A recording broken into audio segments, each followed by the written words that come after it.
Hey folks, welcome to your guide on what is essentially Havoc 2.0. The changes are extensive, so let's jump in. This is going to be based off of my last 6 weeks of internal playtesting experience, plus reading all of the code. So the biggest change immediately when you jump into the game is shooters are still dangerous, but not as dangerous. Their volley time has been essentially reduced. So instead of shooting extensively, like almost like they're mini gunners, it's just going to be a few shots over a tighter burst, so it's easier to dodge. But everything else has been upped, so it's more like the game is threatening in combinations as opposed to mostly coming from shooters. The mutators are exceptional relative to literally every other mutator I've ever played in Tide. They require strategy and execution, and the different combinations in them play differently and feel different. And Nugrin's amazing. We have 3 different builds that we've been playing pretty consistently and been very good at with Havoc, and all of them are meta tier. They're all meta tier, comparable to your prayer lots, etc., etc., etc. Let's go through some detail. So, Darktide pacing system. I'm not here to get you to expert status. It is extremely dense. I have read the code. I have an internal guide I've done for it. It's like 30 pages. It's just not feasible to sit and teach you guys all the details, and I don't even think it's important. But there's a key couple details that if we explain and understand, we'll be able to understand how the game is going to play differently and why it feels differently. So you can start building up your expertise and making intelligent decisions based off of the way the game actually works. So with that in mind, let's look at the challenge rating system. This is the most important system for shutting off spawns, especially in really aggressive spawns like Havoc. So if you guys ever notice, for example, that specials or hordes just shut off when things get bad, that's because every time something spawns and is aggroed, it has an individual per breed. So for example, the dog has such and such a challenge rating associated with it. When the total challenge rating accumulates past a certain number, depending on the difficulty you're playing, depending on the type of spawn system you're talking about, it shuts off that spawn system. And it turns out that the threshold for shutting off, for example, hordes and specials was just not that high. So it was often the case during Havoc that hordes would just shut off, specials would just shut off. And even just a little bit of speedrunning would shut off everything, even roamers, the stuff that's just sitting on the map already waiting for you. Well, all of those systems are much harder to shut off now. And on top of that, roamers have had their density, so the number of units spawned per unit progression as you make progression through the map, increased significantly. Watch here. So this is the beginning of a Havoc 40 quad. We're walking through the beginning of Dark Communion. Our standard strategy here is to rush through this area all the way down past the bridge to the Medicae. In doing so in live, we would completely break spawns. There's no question. So here, I want you to notice that the ambient density is high. Though this traditionally is relatively high. It's high, very high, the entirety of the game. There's a horde. Not broken spawns. Continuing. Still haven't broken spawns. That's a special spawn. Go check forward. And still haven't broken spawns. There's another horde wave. That bridge is clear. Pretty much no sliding. So essentially, the hordes don't break. Specials don't break. Things keep coming. If we'd gone forward there and just transitioned to full speedrun, which we're in position to do, we would still have roamers and specials waiting for us post drop down, which is new. Okay, so let's talk about the horde system in particular. The old horde system is not what you naively expect it to be. It wasn't based off of the old Left 4 Dead, Vermintide 2 model. It was based off of map progression almost exclusively. Map progression means how far the most progressed player has ever made it forward. So only when you guys are making progress as a party could you get hordes, with a couple caveats. That led to a very easy strategy. As soon as things got bad, just stop making progress as a party. That means, for example, you get a boss, you stop making progress, you only have to kill the boss, a naked boss, which is boring and easy. That's gone. It's now a hybrid system. If you go extremely slowly, then you'll only get hordes when you make progress, as usual. So if you're like at pity timing, exhaustion pacing, it kind of behaves like before. But if you're making reasonable progress, on track for a 45-50 minute clear or something like this, hordes will accumulate as you make progress. So there's going to be some variable that keeps track of the maximum number of hordes that can be spawned, and that goes up as you make progress. Then there's just a timer that ticks, and eventually a horde will spawn. It's a pretty aggressive timer. And when it spawns, that maximum number of hordes will go down by 1, right? So basically, if you go really slowly, you can exhaust all the hordes, but usually to be controlled by a timer. Also, monster spawns forced hordes. So you're going to get boss plus horde, not just boss now, which is much more fun. Let's talk about the boss system. This is where the biggest changes are. Now, traditionally in Tide, and going all the way back for Left 4 Dead, there are just triggers. Triggers are kind of handcrafted. You run through the map, you walk past a trigger, now a boss spawns. That's still in the game. 3 triggers a map, 1 to 2 bosses per trigger. And now they will automatically spawn a horde. But now there are 3 other systems that will also automatically be active in Havoc. And they're all independent from each other. So you can theoretically get all of them to pop at the same time. The least aggressive, the least threatening is the Captain trigger, which is a progression-based system. Roughly 2 to 3 per map, 120 to 240 units, which are basically meters of main path progression per trigger, and 1 to 2 captains per trigger. There's also a twins trigger. Excuse me, lieutenants. They're totally not the twins for, I don't know, flavor reasons, lore reasons, but they're the twins. And they're amazing, and they're extremely aggressive. You will hear their void shield pop on when they spawn, so you'll know you have them. They'll automatically spawn a horde, and I cannot give you a precise probability of how often they'll spawn, because the way they spawn is rather nuanced. But basically, you should expect them on more maps than not. They are based on map progression, and they're using the same system as the cultist rituals, which I'll talk about in a minute, to locate them. So they'll typically, if you have rituals at the same time, pop at the same time. But just because ritual pop doesn't mean it's active, so don't worry about that so much. Lastly, Monstrous Specials is now on. So that's the modifier from Auric that makes a small percentage of special spawns spawn as monsters instead. They won't spawn captains, only the monsters. It's a 10% chance. They have 40% HP. And if there's ever 2 of them in the queue or / alive at the same time, you get a really long reprieve. So it's going to be like a trickle of mini bosses, then you're going to be a little burst of 2x mini bosses, and then you're done for a while. Let's put all of these together and see how horrible it can be. Demon host, normal. So here we are later, same run. We are just into the dark section. We are just making progress. Usually we want to play a boss in the opposite corner here, not in the room where you just drop down, where you'll get surrounded. So we make some map progression. We make a mistake. That's Lieutenant. That's the twins already spawned. Now, as we discussed, there's 2 other mechanics that are progress-based and can spawn monsters, and 1 that's timing-based, Monstrous Specials. So we already had a game plan, which is to go to this next corner, but by doing so, specials are still on. Right there was a timing mini boss. Now a mini boss. Oh, and captains too. So we are now screwed. We have something like 6 bosses on the map, but it's utterly our own fault. There's the Plague Ogre. There'll be a slug on the map. There's captains on the map. There's twins on the map. This is about as bad as it can be. So that's probably a reasonable demonstration. So what to do? How to play around this? When you get a boss spawn, stop making map progression. Just stop. Just stop. Don't go forward, because then you're going to risk multi-trigger. Okay, so let's talk about mutators now. So I'm going to start by talking about red and purple. They have official names. I'm not going to use them.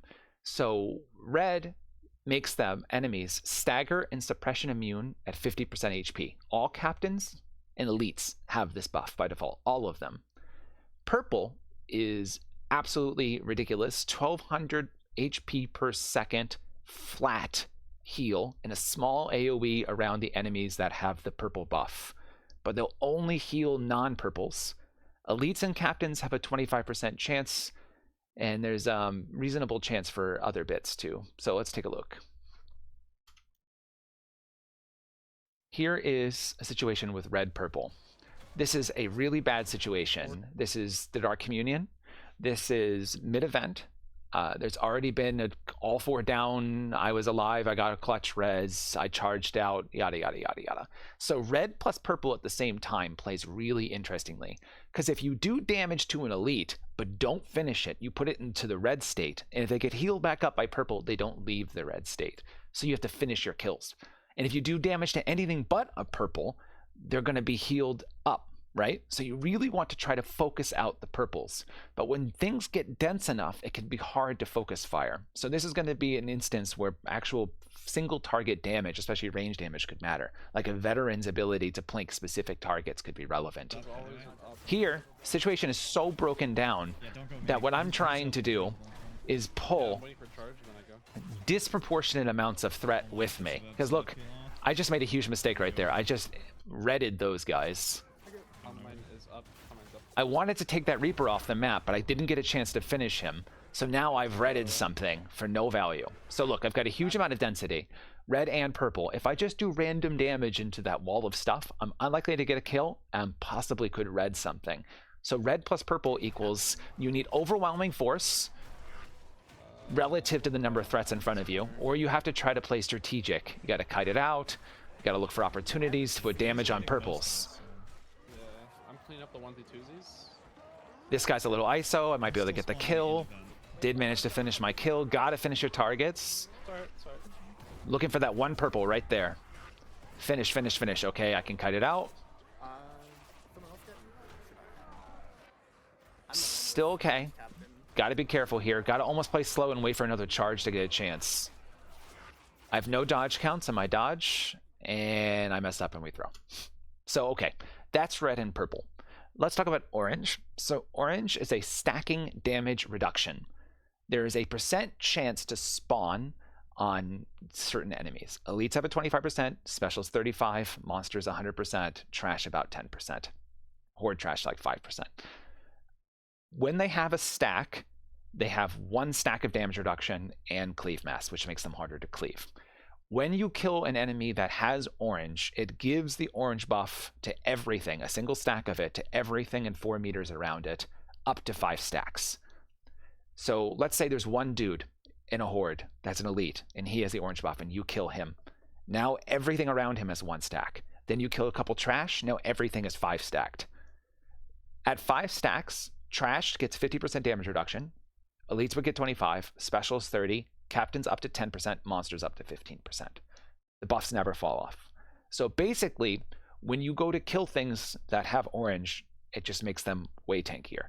You could try to focus out the non-orange stuff, but it's pretty tricky. So really what this does is makes things much harder, especially hordes, much harder to just take off the map. Let's watch how this plays. So here's a specific example. This is from a trio. There's orange. You can clearly see orange right on that Plague Ogren. There's purple. So this is orange, purple. That just means tanky. So you got to take the purples off or everything's going to just heal. But it's harder to take them off. Oh, and of course the purple enemies get oranged. So if you can focus them out, it's good.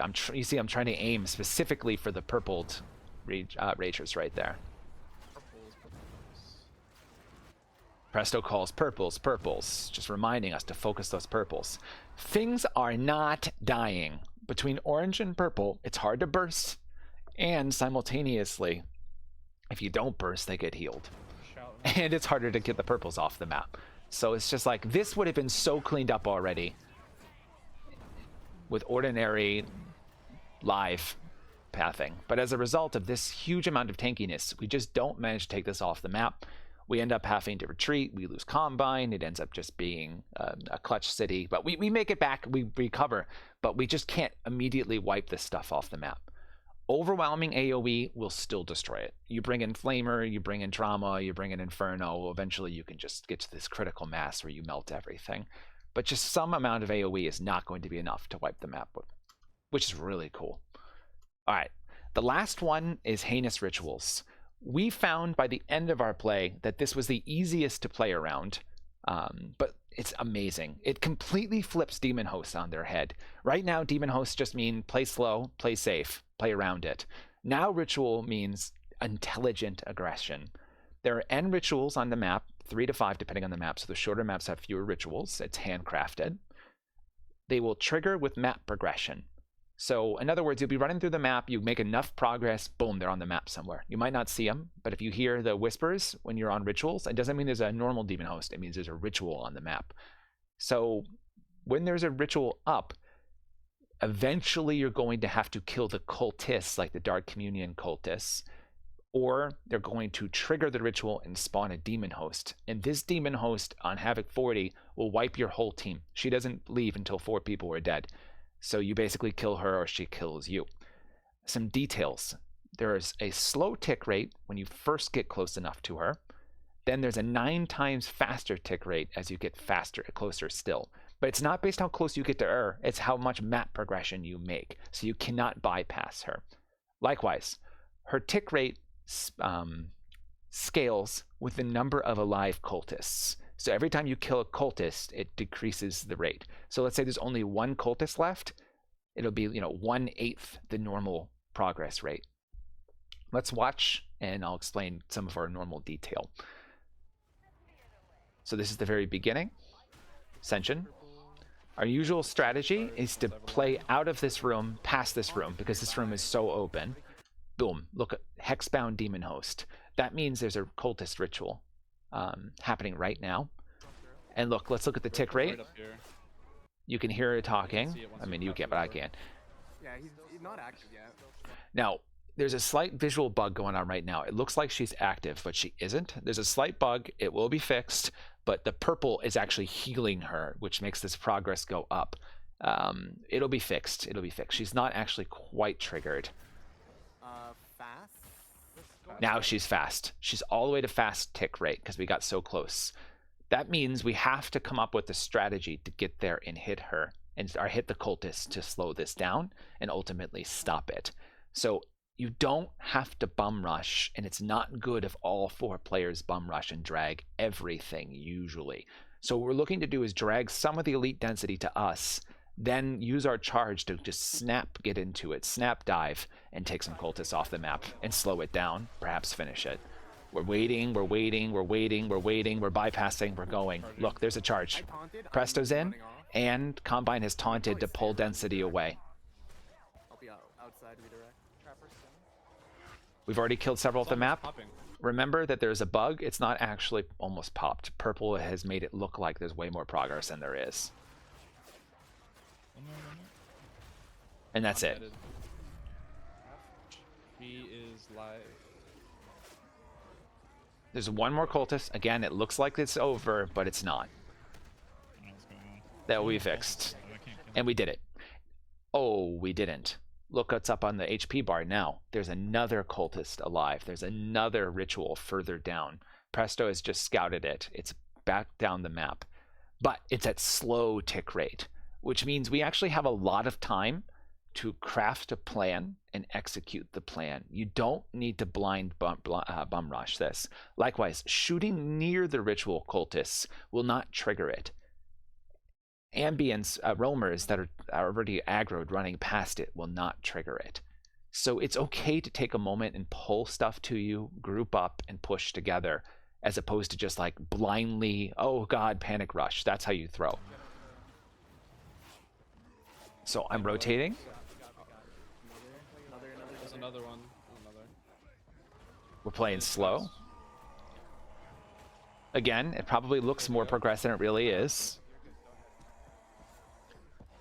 We played enough to know what it feels like, right? So we're taking time.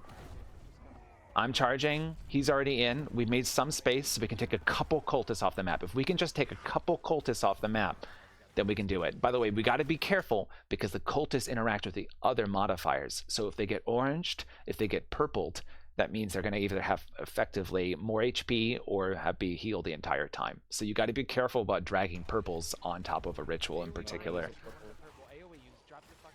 I'm asking for someone to drop the big box, which has been buffed like crazy, in order. Oh, those are lieutenants, by the way. Oops. But we've taken a few of these cultists off the map. So even though I can't finish everything, there's just too much, we've dramatically slowed this down. I'm AoEing in that general direction, Darren. I'm taking risks. I'm pulling aggro. Eventually, now by pulling this aggro away, I couldn't do any more, but I pulled more threat away from the cultists. So now it's going to open up an opportunity for Combine to come in and finish it and to rescue Prosto. I'm trying to bypass. I can't, but Combine is finished and we're good. So that's what Ritual does to you. It forces you to play aggressively and make moves, but you don't have to blind panic. It's okay to take a second to pull, to craft a plan, and to go in together. Okay, so here's a little unnecessary detail. Reds also have a 10% chance of having, Demon House have a 10% chance of having red, and here's some detailed mechanics on who's likely to have a purple at the beginning, which you just don't need, but it's there for your reference. I think I just a little more unnecessary detail. So the chance of spawning initially with an orange is a little all over the place. So here's some detail, but again, it's not so important. I hope you guys have a lot of fun. This has gone a little long, so I'm going to hop out. Let me know if you have questions. There'll be a text one, a based guide that Combine puts together and updates on his team guide, which when it's updated, I will also reference below for your future use. Have a great day and best of luck in Havoc. You'll need it.